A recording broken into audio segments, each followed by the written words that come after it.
ಕಸ್ತೂರಿ ರಂಗನ್ ವರದಿಯ ಬಗ್ಗೆ ಎಲ್ಲರಲ್ಲೂ ಏನೊಂದು ಆತಂಕ ಇದೆ. ಈಗಾಗಲೇ ಪಿಯೂಷ್ ಗೋಯಲ್ ಅವರು ಹೇಳಿದ್ದಾರೆ, ಒಂದು ಸಭೆಯನ್ನ ಮಾಡತಕ್ಕಂಥ ಮುಖಾಂತರ ಕೇಂದ್ರದ ನಮ್ಮ ಪರಿಸರ ಇಲಾಖೆ ಸಚಿವರೇನಿದ್ದಾರೆ ಅವರು ಮತ್ತು ಅಧಿಕಾರಿಗಳ ಜೊತೆ ಒಂದು ಸಭೆಯನ್ನ ಮಾಡತಕ್ಕಂಥ ಮುಖಾಂತರ ನಮ್ಮ ಲೋಕಸಭಾ ಸದಸ್ಯರುಗಳನ್ನು ಸಹ ಆಹ್ವಾನ ನೀಡಿ ಆ ಒಂದು ಅರಣ್ಯ ಇಲಾಖೆಗೆ ಸಂಬಂಧಪಟ್ಟಂತ ವಿಷಯಗಳ ಬಗ್ಗೆ ಚರ್ಚೆಯನ್ನು ಮಾಡತಕ್ಕಂಥದಕ್ಕೆ ಒಂದು ಸಭೆಯನ್ನು ಮಾಡೋಣ ಅಂತಕ್ಕಂಥ ಮಾತನ್ನು ಏನ್ ಹೇಳಿದ್ದಾರೆ.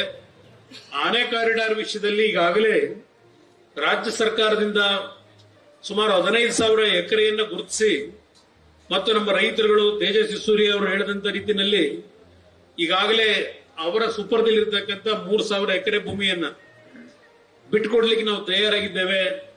ಆನೆ ಕಾರಿಡಾರ್ಗೆ ಒಂದು ಕಾರ್ಯಕ್ರಮವನ್ನು ರೂಪಿಸಬೇಕು ಅಂತಕ್ಕಂಥದ್ದನ್ನ ಈಗಾಗಲೇ ಮನವಿ ಏನಿದೆ ಕೇಂದ್ರ ಸರ್ಕಾರದಲ್ಲಿ ಸ್ವಲ್ಪ ನೆನಗುದಿಗೆ ಬಿದ್ದಿರತಕ್ಕಂಥದ್ದು. ಶ್ರೀಲಂಕಾದಲ್ಲೂ ಇದೇ ರೀತಿಯ ಒಂದು ಆನೆ ಕಾರಿಡಾರ್ನ ಒಂದು ಯೋಜನೆಯನ್ನ ಏನು ಯಶಸ್ವಿಯಾಗಿ ನಿರ್ವಹಣೆ ಮಾಡಿದ್ದಾರೆ.